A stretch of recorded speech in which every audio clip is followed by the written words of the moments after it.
Hay un libro que lleva más de 2000 años entre nosotros.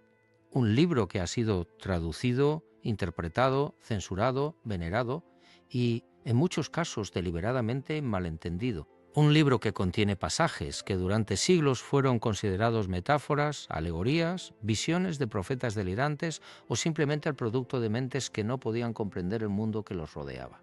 Yo llevo décadas estudiando ese libro, no como teólogo, no como sacerdote, sino como investigador. Como alguien que ha recorrido desiertos, archivos militares, bibliotecas clausuradas y ha hablado con personas que vieron cosas que ningún manual científico puede explicar. Y lo que voy a contarte hoy no es una interpretación religiosa, no es un sermón, es algo mucho más perturbador que eso. Es la posibilidad, apenas insinuada, pero enormemente inquietante, de que cierto capítulo de la Biblia no sea una profecía en el sentido místico de la palabra, sino algo parecido a un informe, un registro. Una descripción tan precisa de lo que está ocurriendo en este momento en el mundo que resulta imposible ignorarla sin sentir que algo en algún lugar lo sabía de antemano. Permíteme que empiece desde el principio, porque para entender lo que voy a narrar necesitas saber cómo llegué a esto. No fue de golpe, nunca es de golpe. Las revelaciones más importantes de mi vida llegaron en fragmentos como piezas de un rompecabezas que durante años no parecen encajar y que de repente, en un instante que no puedes predecir, se ordenan frente a tus ojos, con una claridad que te deja sin palabras. Fue hace varios años durante una investigación que nada tenía que ver con la Biblia en principio. Estaba rastreando testimonios de personas que habían tenido experiencias cercanas a la muerte en distintos países. Personas que habían cruzado ese umbral y habían regresado con algo que no sabían cómo explicar. Y en medio de esa investigación, un hombre al que llamaré simplemente el coronel, porque jamás quiso que su nombre apareciera en ningún documento, me dijo algo que tardé años en procesar. Me dijo: lo que esos libros antiguos describen no es mitología, que no entendemos todavía. Y señaló sin ningún titubeo el libro de Ezequiel. Ezequiel, el profeta que vivió en el siglo VI a.C., el hombre que fue llevado al exilio en Babilonia y que escribió algunas de las visiones más perturbadoras, más extrañas y más detalladas de toda la literatura antigua. Un hombre que describió con una precisión que desconcierta a ingenieros modernos algo que vio en el cielo sobre el río Quebar, algo que se movía, algo que tenía ruedas dentro de ruedas, algo que brillaba como metal pulido, algo que descendía y ascendía con una velocidad que no seguía las leyes del movimiento natural, algo de lo que salían seres que no eran completamente humanos. Ezequiel no tenía palabras para describir lo que vio, y sin embargo lo intentó, y lo que escribió lleva siglos desconcertando a los lectores más cuidadosos. Pero no es la visión inicial de Ezequiel de la que quiero hablarte hoy. Es otro capítulo, un capítulo que durante mucho tiempo pasó relativamente inadvertido entre los grandes debates teológicos. Un capítulo que no tiene la espectacularidad visual de las ruedas y los seres de fuego, pero que tiene algo mucho más inquietante. Tiene una correspondencia casi perfecta con el mundo que estamos viviendo ahora mismo. Y cuando digo ahora mismo, no lo digo como metáfora, lo digo con toda la literalidad que puedo reunir. Antes de continuar, necesito que entiendas algo sobre mi manera de trabajar. Yo no acepto coincidencias sin antes agotar todas las explicaciones posibles. He pasado décadas investigando fenómenos que la ciencia oficial prefiere ignorar, y lo primero que aprendí en este oficio es que la credulidad fácil es tan peligrosa como el escepticismo ciego. Cuando algo me llama la atención, lo primero que hago es buscar la forma de refutarlo. Busco los errores, busco las contradicciones, busco la explicación más mundana posible. Y cuando después de ese proceso la cosa sigue en pie, cuando después de intentar derribarla sigue mirándome desde el otro lado, entonces empiezo a tomarla en serio. Lo que voy a contarte hoy sobrevivió ese proceso. No una vez, varias veces. El capítulo al que me refiero está en el libro de Ezequiel, pero también tiene ecos en otros textos del mismo periodo, textos que los traductores oficiales de la Biblia decidieron suavizar, matizar o directamente omitir. En algunas versiones. Hay palabras en el hebreo original que no tienen una traducción limpia al español, al latín ni al griego. Palabras que los eruditos han debatido durante siglos sin llegar a un acuerdo. Y esa imprecisión, ese margen de ambigüedad en el texto original es precisamente donde las cosas se ponen más interesantes. Porque cuando lees esas palabras sin la mediación de una traducción que intenta hacerlas encajar en un marco religioso convencional, cuando las lees con los ojos de alguien que ha visto informes militares sobre fenómenos aéreos no identificados, que ha leído testimonios de pilotos que describieron objetos con características imposibles, que ha hablado con científicos que trabajan en los márgenes de lo que se puede publicar sin perder el empleo, cuando lees esas palabras así, el texto adquiere una dimensión completamente diferente. Déjame describir lo que Ezequiel narra en ese capítulo que hoy nos ocupa. Habla de una época de confusión general entre las naciones. Habla de señales en el cielo que los hombres no saben interpretar. Habla de una angustia colectiva, de un miedo que no tiene nombre preciso, que no viene de un enemigo identificable, sino de algo más difuso, más profundo, algo que parece emanar del propio tejido de la realidad. Habla de movimientos de pueblos, de desplazamientos masivos, de fronteras que se disuelven y de otras que se endurecen hasta volverse muros. Habla de enfermedades que se extienden de una forma que los médicos de su tiempo no comprenden. Habla de hambre, no como consecuencia de una guerra concreta, sino como un fenómeno que parece surgir de múltiples causas simultáneas, como si la tierra misma se hubiera vuelto menos generosa. Y habla, en los versículos más perturbadores, de algo que aparece en el cielo, algo que los hombres ven pero no comprenden, algo que genera terror en unos y reverencia en otros, algo que, según el texto, no pertenece al orden natural de las cosas que el ser humano conoce. Ahora bien, sé lo que estás pensando. ¿Estás pensando que estas descripciones son suficientemente vagas como para aplicarse a cualquier época de la historia humana? Guerras, plagas, hambre, confusión entre las naciones, señales en el cielo. Todo eso ha ocurrido en distintos momentos a lo largo de los siglos, y tienes razón en plantearte esa objeción. Es una objeción legítima, pero hay detalles en el texto que no son vagos. Hay especificidades que resultan difíciles de atribuir a la imaginación de un profeta del siglo VI a.C. Y esos detalles son los que me mantuvieron despierto durante semanas cuando los encontré por primera vez. Uno de esos detalles tiene que ver con la descripción de la comunicación entre los pueblos.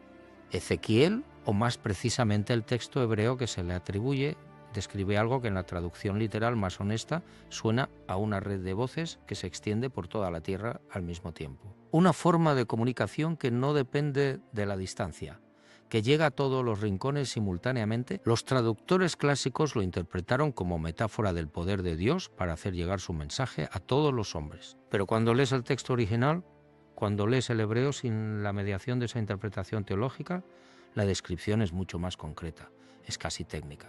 Y no puedo evitar pensar en lo que tenemos hoy. En la red de comunicación global que conecta a miles de millones de personas en tiempo real, en la posibilidad de que una imagen, un mensaje, una voz, llegue a todos los rincones del planeta en cuestión de segundos. Ezequiel no tenía palabras para describir Internet, pero si hubiera intentado describirlo con el vocabulario de su tiempo, no habría sonado exactamente así. Sé que esto puede parecer especulativo, y lo es en parte. Pero es el tipo de especulación que no puedo descartar cuando la acumulo junto con otros detalles igualmente perturbadores, porque hay más, hay mucho más.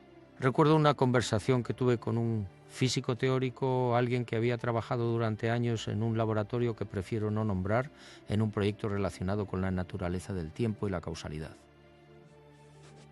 Un hombre brillante, meticuloso, que no tenía ningún interés en la religión ni en la espiritualidad en el sentido convencional.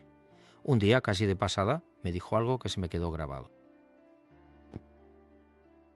Me dijo que en su campo uno de los problemas más serios que enfrentan los modelos actuales de la física es que el tiempo, tal como lo entendemos, no debería existir.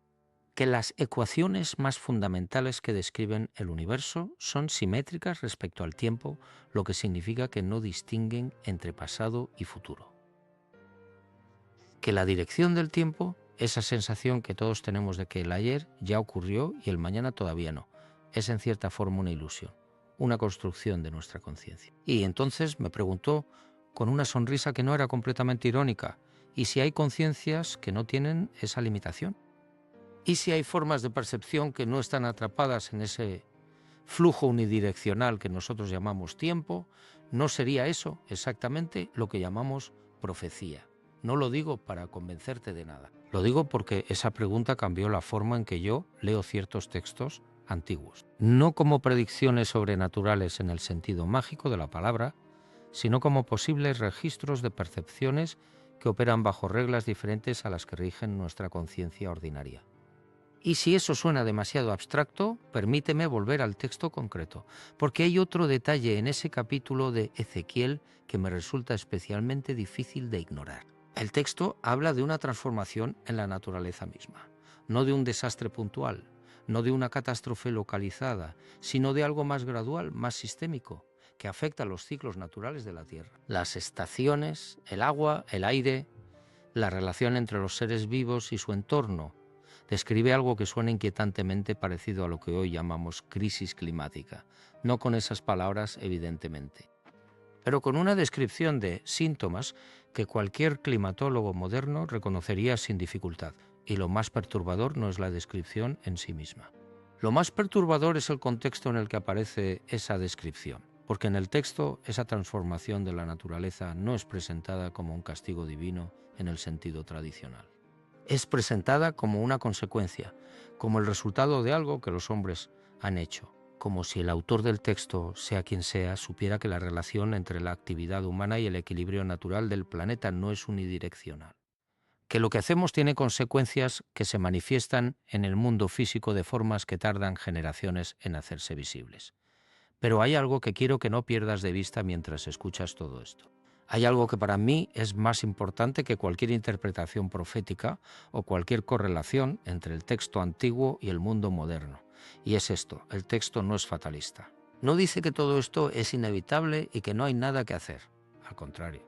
En medio de todas esas descripciones de confusión, de señales en el cielo, de transformaciones en la naturaleza, de angustia colectiva, hay una voz que insiste en que la conciencia humana tiene un papel, que las decisiones que tomamos individualmente y colectivamente importan, que el destino no está escrito en piedra. Y eso, para mí, es quizá el elemento más moderno de todo el texto, porque es exactamente lo que dicen los físicos cuánticos cuando hablan de la naturaleza probabilística de la realidad.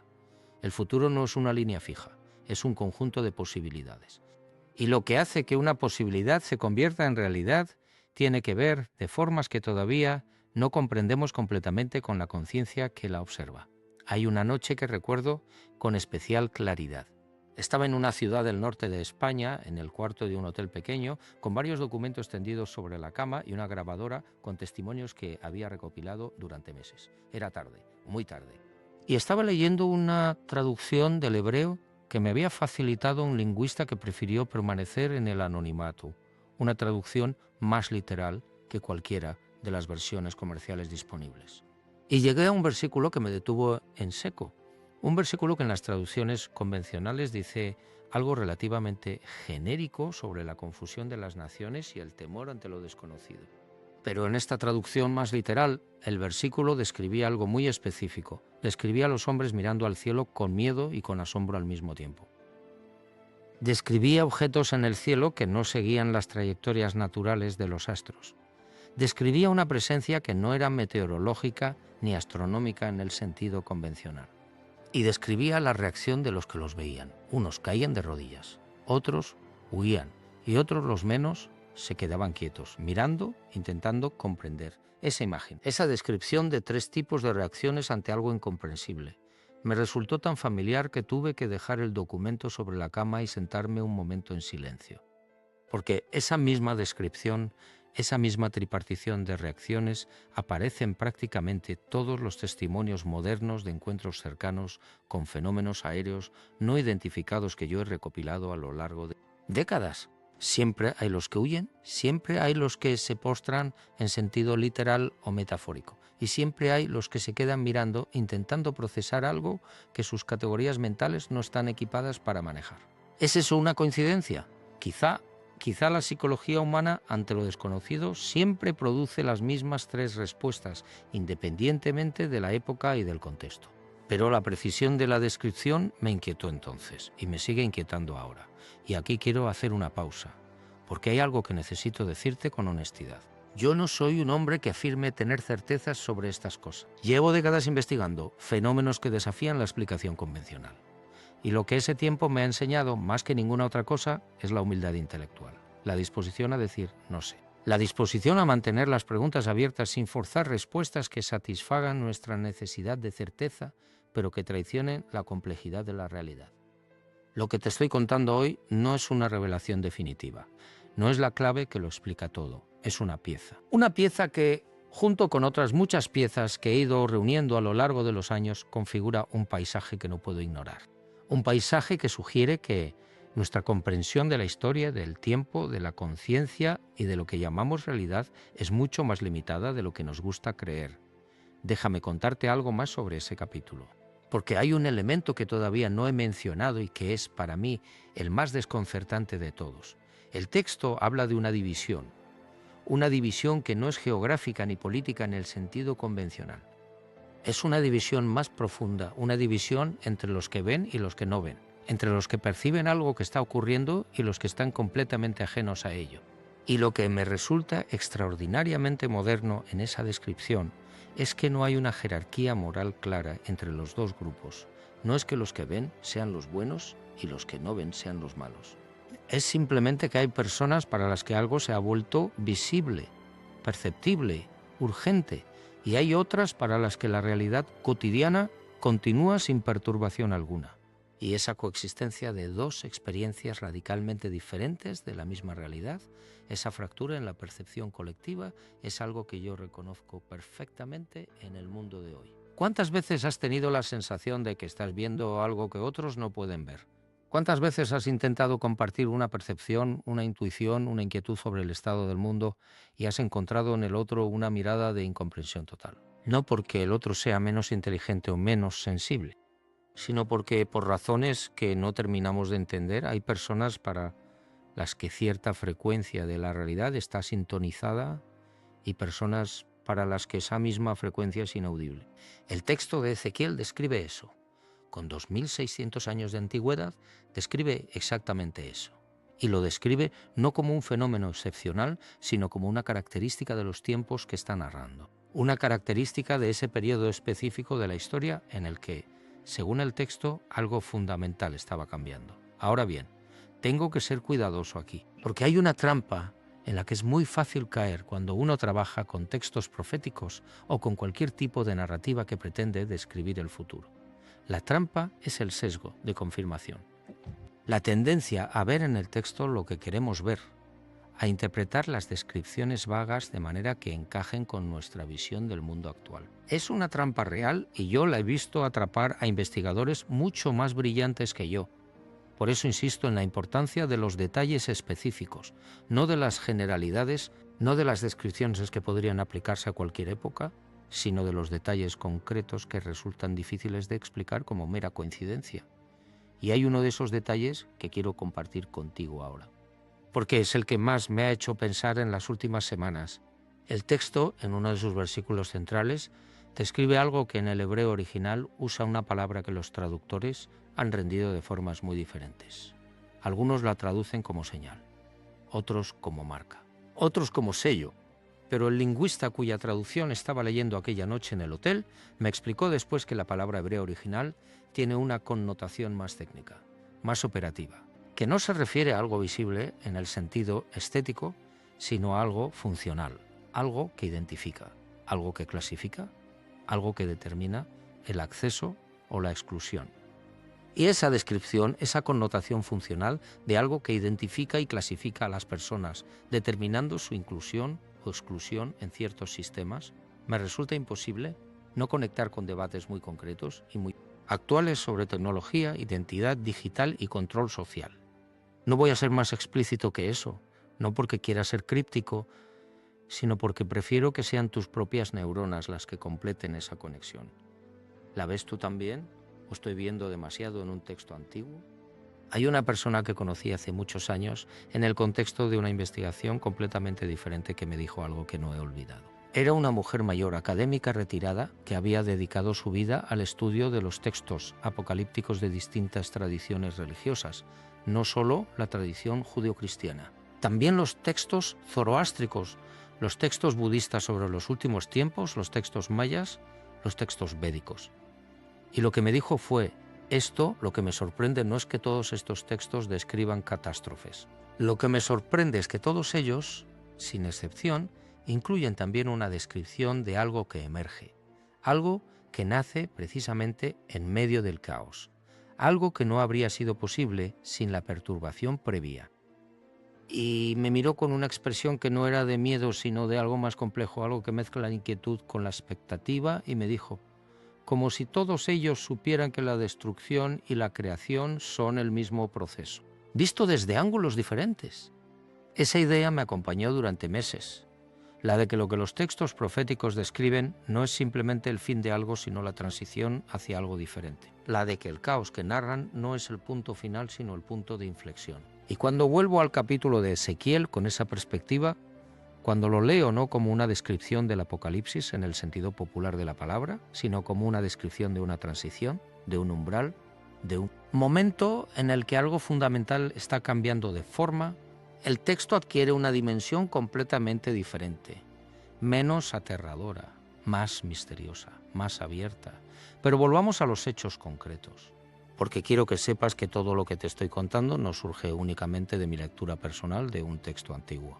Surge de años de investigación que incluyen conversaciones con personas que trabajan en los límites del conocimiento oficial, científicos que no pueden publicar lo que saben sin comprometer sus carreras, militares retirados que vivieron experiencias que sus propias instituciones se negaron a registrar, médicos que atendieron a pacientes con experiencias cercanas a la muerte y que volvieron con descripciones de algo que no encaja en ningún modelo neurológico convencional.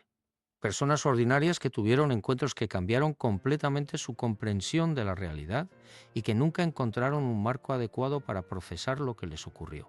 Y lo que une a todas esas personas, lo que tienen en común, todos esos testimonios tan diferentes entre sí, es algo que al principio me costó articular, pero que con el tiempo se fue haciendo más claro. Todos ellos, de una forma u otra, describieron la sensación de haber tocado algo que está más allá de la realidad ordinaria.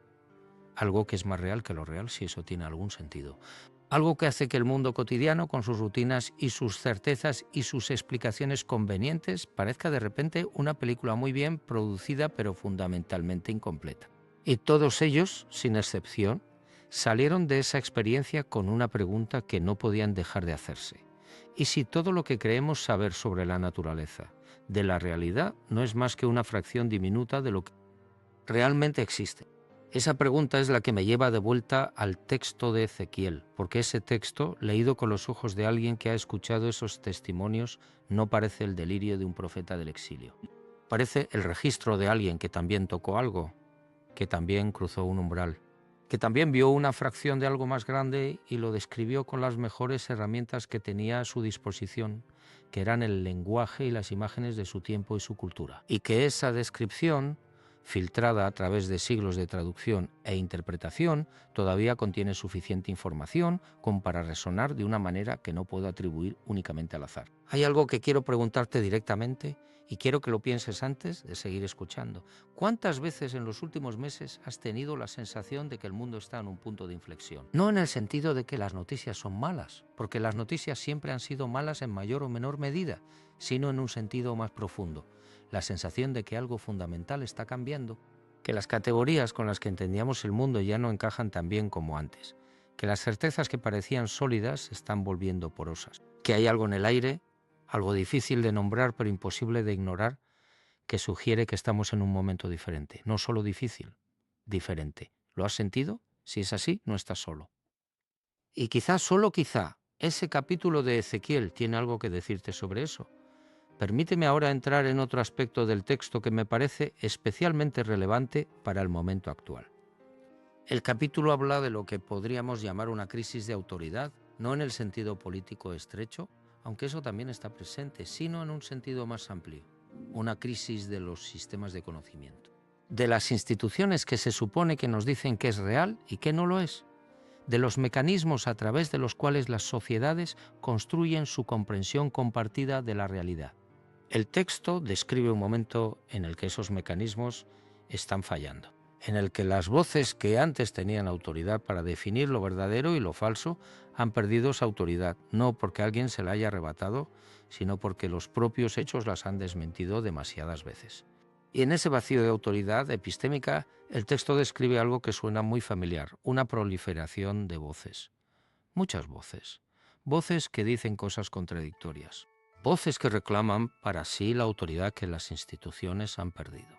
Voces que generan más confusión que claridad. Y en medio de ese ruido, el texto sugiere que hay algo más difícil de escuchar, pero más importante. Algo que no grita, algo que no compite por la atención, algo que solo es audible para los que han aprendido a escuchar de una manera diferente. No puedo evitar pensar en el mundo digital en el que vivimos, en la sobrecarga de información, en la imposibilidad práctica de distinguir lo verdadero de lo falso cuando todo tiene el mismo formato, la misma presentación, la misma apariencia de credibilidad, en la forma en que las redes sociales han creado un paisaje informativo que es exactamente lo que el texto describe. Muchas voces, mucho ruido y algo más difícil de escuchar que se pierde en el fondo. ¿Está describiendo Ezequiel Internet? Por supuesto que no. Ezequiel no sabía lo que era Internet, pero quizá estaba describiendo algo más fundamental. Una dinámica de la conciencia colectiva humana que se repite en distintos momentos de la historia, cuando ciertos umbrales se cruzan. Una dinámica que tiene las mismas características independientemente del soporte tecnológico que la genera. Y aquí es donde el texto se pone verdaderamente interesante para mí. Porque después de esa descripción de la crisis de autoridad y de la proliferación de voces, el capítulo hace algo inesperado. No ofrece una solución institucional. No dice que habrá un nuevo líder, una nueva institución, un nuevo sistema que restaure el orden. Lo que dice en la traducción más literal que tengo es algo parecido a esto. El conocimiento que salva no vendrá de afuera, vendrá de adentro. Y esa frase, esa idea de que en los momentos de mayor confusión externa, la orientación genuina viene de una fuente interior. Resuena de una manera que trasciende completamente el contexto religioso en el que fue escrita. Resuena con lo que los neurocientíficos modernos están descubriendo sobre la intuición. Resuena con lo que los físicos cuánticos sugieren sobre la relación entre la conciencia y la realidad. Resuena con lo que millones de personas que han tenido experiencias cercanas a la muerte describen como la revelación más importante de ese viaje, que hay algo en nosotros que sabe más de lo que creemos saber. Quiero contarte algo personal ahora, algo que normalmente no comparto en público, pero que creo que es relevante para lo que estamos hablando. Hace algunos años, en el transcurso de una investigación que me llevó a lugares y conversaciones que prefiero no detallar aquí, tuve una experiencia que no sé cómo clasificar. No fue una visión en el sentido místico. No fue nada dramático. Fue algo mucho más sutil y por eso mismo mucho más difícil de descartar. Estaba leyendo solo en un lugar tranquilo y de repente tuve la sensación, muy clara, muy nítida, de que el texto que tenía delante no era solo un texto, de que había algo en él que me estaba mirando a mí con la misma intensidad con la que yo lo miraba a él. No en sentido literal, evidentemente, pero en un sentido que no sé describir de otra manera. La sensación de que la información contenida en ese texto no era solo información sobre el pasado o sobre el futuro, era información sobre el presente, sobre ese momento exacto, sobre lo que yo estaba haciendo en ese instante y por qué. Sé que esto puede sonar como misticismo barato. Sé que puede sonar como el tipo de experiencia que cualquier persona puede tener cuando está cansada y emocionalmente involucrada con lo que está leyendo. Y quizá eso es exactamente lo que fue. Pero lo que sé con certeza es que después de esa experiencia, el texto de Ezequiel dejó de ser para mí un objeto de estudio y se convirtió en algo diferente, en algo más parecido a un interlocutor. Y eso cambió la forma en que lo leía. Volvamos ahora a los elementos más concretos, porque no quiero que esta conversación se quede solo en lo experiencial. Quiero hablar de datos, de hechos verificables, de correlaciones que cualquiera puede comprobar por sí mismo. El capítulo de Ezequiel al que me refiero habla de algo que en el contexto bíblico se llama tribulación.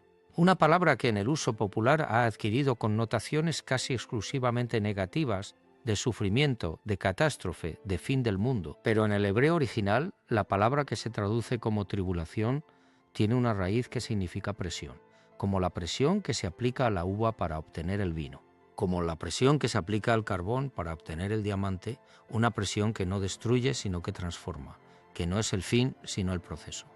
Y esa connotación de presión transformadora cambia completamente el tono del texto si la tienes en cuenta, porque lo que el capítulo describe no es simplemente una acumulación de desgracias, es un proceso. Un proceso que tiene una dirección, que va hacia algo que tiene, aunque sea difícil verlo desde dentro, una lógica. Y esa lógica, si el texto tiene razón, no es la lógica del castigo ni la lógica del azar. Es algo más parecido a la lógica de la evolución, la lógica de un sistema que se reorganiza bajo presión. La lógica de una conciencia que se expande precisamente porque las estructuras que la contenían ya no son suficientes para lo que necesita ser. Y si eso es lo que está pasando ahora mismo, y si la confusión, la angustia, la sensación de que el mundo como lo conocíamos está cambiando de formas que no controlamos, no es el final de algo sino el inicio de algo diferente. Y si el capítulo de Ezequiel no es una advertencia de catástrofe sino una descripción de un umbral. Un umbral que, como todos los umbrales, es incómodo de cruzar, pero que lleva a algún lugar. No tengo la respuesta a esa pregunta y desconfío profundamente de los que dicen tenerla, pero sí tengo algo que me parece más valioso que una respuesta. Tengo la pregunta misma, y la pregunta, mantenida con honestidad intelectual y sin la necesidad urgente de resolverla, puede ser una forma de orientación en tiempos de confusión. Déjame hablarte ahora de algo que descubrí relativamente tarde en mi investigación de este texto. Algo que tiene que ver con las personas a las que Ezequiel dirige su mensaje. Porque hay un detalle que los comentaristas religiosos convencionales tienden a pasar por alto, y es que el profeta no está hablando a los creyentes devotos. No está hablando a los que ya tienen una fe sólida y una práctica religiosa establecida. Está hablando de manera muy específica a los que están en el exilio, a los que han perdido su lugar, a los que han sido arrancados de su contexto de origen y se encuentran en un territorio que no es el suyo, rodeados de una cultura que no comprenden completamente, sin los puntos de referencia que los definían. El mensaje de Ezequiel es un mensaje para los desplazados, para los que se sienten fuera de lugar en el mundo que les ha tocado vivir. Y eso también me resuena de una manera muy particular. Porque creo que una de las características más definitorias de nuestro tiempo es precisamente esa sensación de desplazamiento. No necesariamente físico, aunque los desplazamientos físicos masivos son también una realidad de nuestro tiempo, sino un desplazamiento más íntimo, la sensación de que el mundo en el que creciste ya no existe, de que las reglas que aprendiste ya no aplican, de que los mapas que te dieron para navegar la realidad no corresponden al territorio que estás pisando. Esa sensación de exilio interior que muchas personas sienten hoy, esa sensación de ser extranjero en el propio tiempo, es exactamente el contexto emocional y existencial al que Ezequiel dirige su mensaje. Y el mensaje, en su núcleo más esencial, es sorprendentemente simple. Es esto: no estás perdido aunque no lo entiendas. Lo que está pasando tiene una dimensión que va más allá de lo que puedes ver desde donde estás. Y hay algo en ti, algo que no depende de los sistemas externos que están fallando, algo que no se puede exiliar porque no está en ningún lugar físico, que sabe cómo orientarse incluso en la oscuridad. Ahora bien, yo soy un investigador, no soy un predicador, y como investigador lo que me interesa no es la dimensión consoladora del mensaje, sino la dimensión informativa. La pregunta que me hago no es si el texto nos da esperanza, sino si el texto nos da información. Información sobre por qué. Información sobre lo que podría seguir. Y en ese sentido hay una parte del capítulo que no he mencionado todavía y que me parece la más cargada de implicaciones para el momento actual. El texto describe en sus versículos finales algo que llama el retorno. No el retorno a un lugar geográfico, el retorno a algo más fundamental, a una forma de percibir la realidad que, según el texto, los seres humanos han poseído siempre, pero que en ciertos periodos de la historia se vuelve inaccesible, cubierta por capas de ruido, de distracción, de sistemas, de conocimiento que priorizan lo medible sobre lo real. El retorno que describe Ezequiel es el retorno a una forma de conciencia, a una forma de estar en el mundo que no depende de las instituciones externas, porque tiene sus raíces en algo que precede a todas las instituciones. Y ese retorno, según el texto, no es algo que se pueda forzar ni programar. Es algo que ocurre, que emerge, que se abre paso precisamente en los momentos en que todo lo demás está fallando. He hablado con personas que describen ese tipo de experiencia, personas que en los momentos más oscuros de sus vidas, cuando todos los sistemas externos en los que confiaban habían fallado, cuando no había ninguna institución, ninguna autoridad, ningún experto que pudiera ayudarlas, encontraron algo que no sabían que tenían.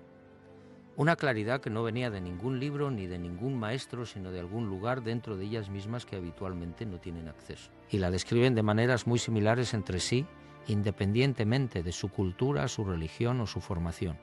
La describen como una quietud que coexiste con el caos exterior, como una certeza que no se basa en datos sino en algo más directo, como la sensación de saber sin poder explicar cómo, que hay un orden detrás del desorden, que hay un sentido detrás del sinsentido aparente. ¿Es eso lo que Ezequiel llama el retorno? No lo sé con certeza, pero la correspondencia es lo suficientemente precisa como para que no pueda ignorarla.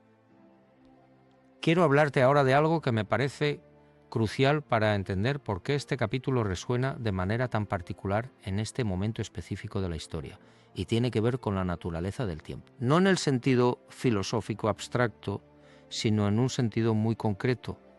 Vivimos en una cultura que tiene una relación con el tiempo que es, desde cualquier perspectiva histórica, completamente excepcional. Vivimos en una cultura que ha eliminado prácticamente todos los ritmos naturales. Los ciclos de luz y oscuridad, de actividad y descanso, de producción y recuperación, que regularon la vida humana durante milenios, han sido sustituidos por una temporalidad artificial, continua, sin pausas, sin umbrales, sin momentos de transición que permitan a la conciencia reorientarse. Y eso tiene consecuencias que todavía no comprendemos completamente. Consecuencias sobre la salud, sobre la percepción, sobre la capacidad de procesar la experiencia, sobre la forma en que nos relacionamos con lo que no es inmediatamente útil o productivo. El texto de Ezequiel fue escrito en una cultura que tenía una relación completamente diferente con el tiempo. Una cultura que marcaba el tiempo con rituales, con pausas, con momentos de detención deliberada, en los que la conciencia era invitada a hacer algo diferente a lo habitual, a escuchar, a contemplar, a percibir dimensiones de la realidad que no son accesibles cuando estamos en modo de producción continua. Y me pregunto, y te invito a que te lo preguntes tú también, si parte de la dificultad que tenemos para leer textos, como el de Ezequiel, no es solo lingüística ni cultural, sino temporal. Si la velocidad a la que vivimos nos ha dejado sin la capacidad de sintonizar con frecuencias de la realidad que requieren una cierta lentitud para ser percibidas. Hay un investigador, alguien que trabajó durante décadas en el campo de la neurociencia de la conciencia, que me dijo una vez que el cerebro humano tiene capacidades que permanecen latentes en las condiciones normales de la vida moderna. Capacidades que se activan en estados alterados de conciencia, en estados de meditación profunda, en estados de crisis extrema, en los momentos inmediatamente anteriores o posteriores a la muerte clínica. Capacidades que sugieren que la conciencia tiene acceso a información que no puede haber llegado a través de los canales sensoriales ordinarios. Y que esas capacidades, lejos de ser anomalías, son quizá la condición original de la conciencia humana. Lo que era normal antes de que construyéramos un mundo que la suprime sistemáticamente. ¿Y si los profetas antiguos no eran personas excepcionales con poderes sobrenaturales? ¿Y si eran personas que, por las condiciones específicas de su vida, por el ayuno, por el aislamiento, por la práctica contemplativa, por la crisis existencial, habían accedido a esas capacidades que todos los seres humanos tienen pero que la mayoría nunca activa?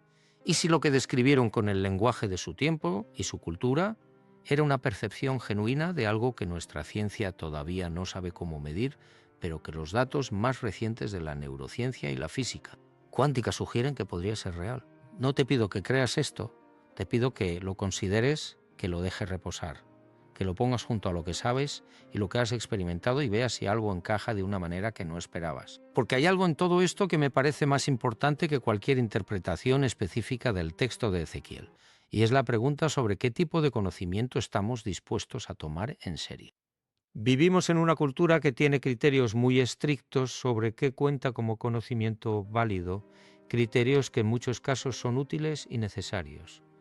El pensamiento científico, la verificación empírica, son herramientas enormemente valiosas, pero esos criterios aplicados de manera dogmática pueden convertirse en una forma de ceguera. Pueden hacer que desechemos información que no encaja en nuestros modelos actuales, pero que podría ser crucial para comprender algo que esos modelos no están equipados para capturar.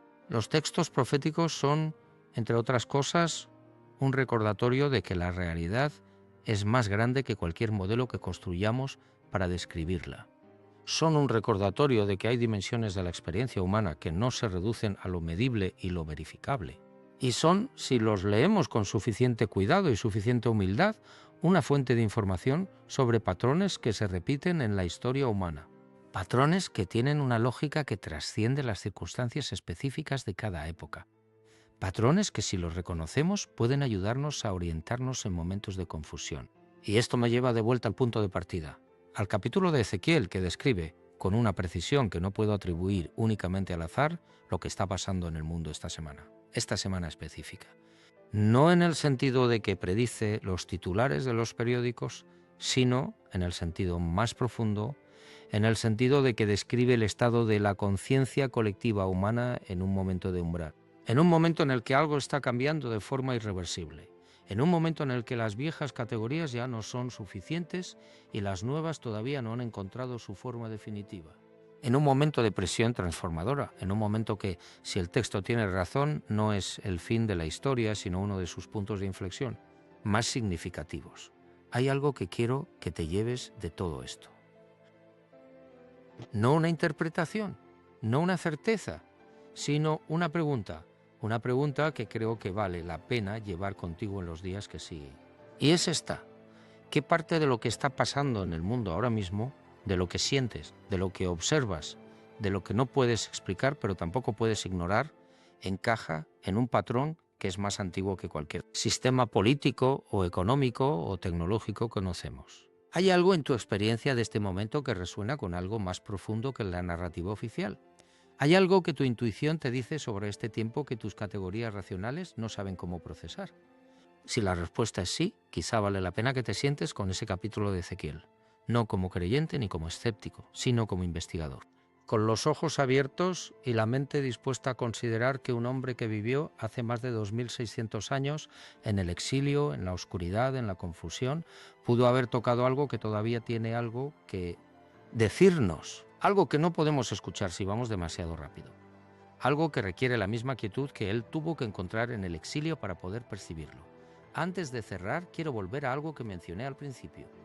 Al coronel que me habló de Ezequiel en el contexto de mi investigación sobre experiencias cercanas a la muerte, porque hay algo que no te conté de esa conversación. Algo que guardé para el final porque necesitaba que todo lo anterior estuviera dicho antes de que esto tuviera sentido. Cuando le pregunté por qué pensaba que los textos bíblicos describían tecnología que no entendemos, me respondió algo que no esperaba. Me dijo, no es tecnología en el sentido que usamos esa palabra. Es conciencia operando a una escala y a una velocidad que nuestra conciencia ordinaria no puede imaginar. Y lo que esos textos describen no es algo que viene de afuera, es algo que viene de adentro, de muy adentro. De un lugar que está en cada ser humano, pero que la mayoría nunca visita. Y añadió, antes de colgar el teléfono, lo que Ezequiel vio no estaba en el cielo sobre el río Quebar, estaba en él. El río Quebar era el escenario. La visión era interna, y lo que describió con imágenes de ruedas y fuego y seres luminosos era la arquitectura de su propia conciencia expandida, que resulta ser la misma arquitectura de la realidad. No sé si eso es verdad, no sé si el coronel tenía razón, no sé si Ezequiel tuvo una visión interna o una visión externa, o si esa distinción tiene sentido en ciertos estados de conciencia. Lo que sí sé es que esa idea, la de que la realidad más profunda no está ahí afuera sino aquí adentro, y la de que los textos que más nos dicen sobre el mundo son también los textos que más nos dicen sobre nosotros mismos, es una idea que aparece en todas las tradiciones de conocimiento que he estudiado, en la física cuántica, en la neurociencia de la conciencia, en la mística de todas las culturas, en los testimonios de las personas que han cruzado el umbral de la muerte y han regresado, en los relatos de los que han tenido encuentros con lo que no tiene nombre. Y quizá eso es lo más importante que el capítulo de Ezequiel tiene que decirle al mundo de esta semana. No una predicción, no una advertencia, sino un recordatorio de que en los momentos en que el mundo exterior está en máxima confusión, el único lugar desde el que se puede encontrar orientación genuina es el interior. No el interior en el sentido de ignorar lo que pasa afuera, sino el interior en el sentido de encontrar el punto de quietud desde el que lo que pasa afuera puede ser visto con mayor claridad. El punto de quietud desde el que la presión se convierte en información en lugar de en parálisis. El punto de quietud desde el que el caos del presente puede ser reconocido como parte de un patrón más grande. Un patrón que tiene una dirección. Aunque no podamos verla desde donde estamos, ¿has sentido algo de lo que he descrito? ¿Hay algo en todo esto que resuena con tu propia experiencia de este tiempo? Puedes dejarlo en los comentarios si quieres, no para que yo te dé una respuesta, sino porque quizá no eres el único que lo siente. Y quizá hay algo en saber que otros también lo sienten que ayuda a orientarse cuando los mapas externos ya no funcionan. Porque al final, después de décadas investigando lo inexplicable, lo prohibido, lo que nadie quiso archivar oficialmente, lo que los testigos describieron con voz temblorosa y ojos que habían visto algo que no sabían. ¿Cómo nombrar lo que los textos antiguos insinúan desde el otro lado de milenios de traducción e interpretación? Después de todo eso, lo que me queda no es una certeza, es algo más parecido a una reverencia ante la magnitud de lo que no sabemos, ante la profundidad de lo que todavía no comprendemos sobre la naturaleza de la realidad, sobre la naturaleza del tiempo, sobre la naturaleza de la conciencia, sobre el lugar que ocupamos en un universo cuya escala supera con creces la capacidad de nuestra imaginación para captarla. Y quizá el mayor misterio de todos no sea lo que está pasando ahí afuera esta semana, no sea lo que los textos proféticos describen, no sea lo que los objetos en el cielo sugieren, no sea lo que los testimonios de los que cruzaron el umbral insinúan. Quizá el mayor misterio sea esto, que hay algo en nosotros, en cada uno de nosotros, que cuando el ruido se calma lo suficiente, cuando la velocidad se reduce lo suficiente, cuando la presión se vuelve lo suficientemente intensa como para romper las capas de lo cotidiano, sabe. Simplemente sabe, sin datos, sin argumentos, sin autoridades externas que lo validen. Sabe que está aquí por alguna razón. Sabe que lo que está pasando tiene un sentido, aunque no pueda articularlo. Sabe que hay algo más grande de lo que puede ver, y que ese algo más grande no es indiferente a lo que ocurre aquí, en este planeta pequeño, en este momento específico de una historia que lleva mucho más tiempo de lo que creemos y que todavía no ha terminado. Ezequiel lo sabía. Lo escribió hace más de 2600 años, en el exilio, en la oscuridad, junto a un río que ya no existe. Y lo que escribió, si lo lees con los ojos adecuados, todavía está vivo. Todavía respira. Todavía tiene algo que decir, especialmente esta semana, especialmente a ti.